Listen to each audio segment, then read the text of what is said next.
11th class. Welcome to your English Kaksha again. Today we will read your next poem, Childhood. That is very significant poem and written by Max Nathan. Childhood is the immense period of life, but when it is lost, it makes us remorseful. In the same way, the poet is feeling very sad when he realized that he has lost his childhood. And in this poem, he is continuously guessing about the possibilities when and where did his childhood lost. So we will read the poem and we will see the possibilities that he was guessing. Watch the video very carefully, and in the end, I have explained the use of literary devices also. That will help you a lot. So let's start the reading of the poem. Childhood is a very significant poem that was written by Max Nathan. So let's see what is given in this poem. In this poem, the poet thinks over his lost childhood. He wonders about the moment when he lost his innocence and feels that the world is not what he thought it to be. After having too many assumptions about the lost childhood, finally he settles down the thought that it is hidden in the face of an infant. Infant means newborn baby. Right? Now we will read the poem, stanza 1. When did my childhood go? Was it the day I ceased to be 11? Was it the time I realized that hell and heaven could not be found in geography and therefore could not be? Was that the day? Here you can see the first line is given in the interrogative form. It means it's a question. Who is questioning here? The poet is questioning himself. He asked himself, was it the day? Actually, he is wondering about when his childhood came to an end, and he asked himself, was it the day he was no longer 11 years old? Ceased means came to an end. When his childhood came to an end and he was no longer 11 years old, was it the day when he realized that hell and heaven existing, it could not be found in geography or on the map?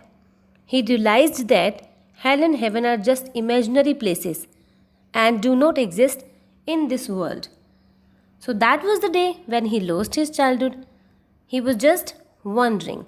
Right? Now we will see stanza 2.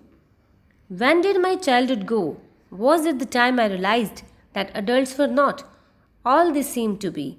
They talked of love and preached of love, but did not act so lovingly. Was that the day? Here again, the question is asked by the poet, right? So it means in these given lines, the poet again questions himself about when did his childhood go. He wonders about the day when he started observing the world with his own point of view, that adults are hypocrites and they only pretend. They just talk about love and give preachings of love, yet never behave so lovingly. Act means behave. In fact, they are double-faced. Was it the day when he realized this reality, and on that day he lost his childhood? Right? Now we will see stanza 3. When did my childhood go? Was it when I found my mind was really mine to use whichever way I choose? Again here, the poet is having the same assumptions in his mind, and he asks himself about the possibilities, and he wonders that it was the day when he realized that his mind was his own and he could take decisions as he wanted to take. He was not bound to anyone. It means now he was able to take his decisions by his own, right? And after that, he producing thoughts that were not those of other people, but my own and mine alone. Was that the day? These lines are continued with the third stanza. So that's why I have just read it from the producing thoughts. And he realized that he has his own personality and individuality. That's why he was able to produce his own thoughts. And he was not bound to anyone, but my own and mine alone. His thinking was his own thinking and he was not dependent upon anyone now. That's why he is saying that, was that the day when I lost my childhood? Right? Now we will see stanza 5. Where did my childhood go? Here you can see it is not when, it is where. It means he is talking about the place. Where did his childhood go? It went to some forgotten place that's hidden in an infant's face. That's all I know. In the last stanza, the poet feels sad. About what? About his lost childhood. And then he concludes that his childhood had gone to some forgotten place, which will never come back. He cares for his innocence, and that has vanished now and could only be seen in an infant's face, means in a baby's face, right? And he conveys that innocence of childhood stays till the time when one is far away from hypocrisy and pretensions, and that is only infant's face. That is all the poet knows. It is given here, that's all I know. It means this is the reality when people are far from the hypocrisy and pretensions.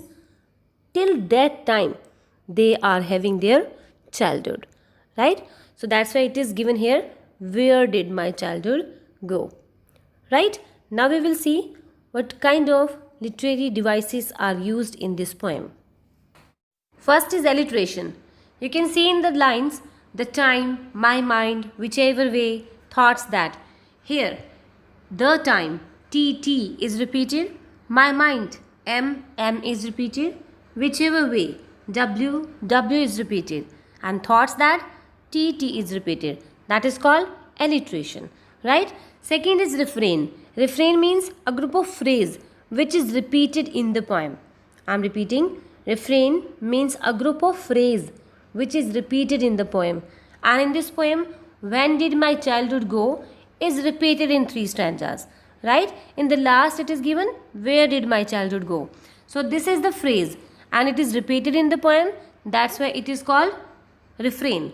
Here again, was that the day? It is also repeated in every stanza.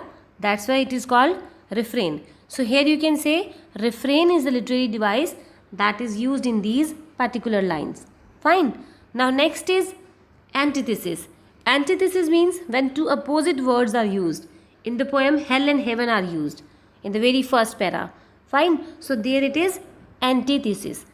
Next is rationalism. Rationalism means, here it is given, was it the day when I ceased to be 11? Was it the time I realized that hell and heaven could not be found in geography? Here the poet is producing some kind of rationalism. It is his own thinking and his perceptions that he is assuming here each and everything. That is called rationalism, right? So this is from the poem. What kind of alliterations are used, I have told you, and line to line explanation is also given to you. I hope each and everything is clear to you. Thank you.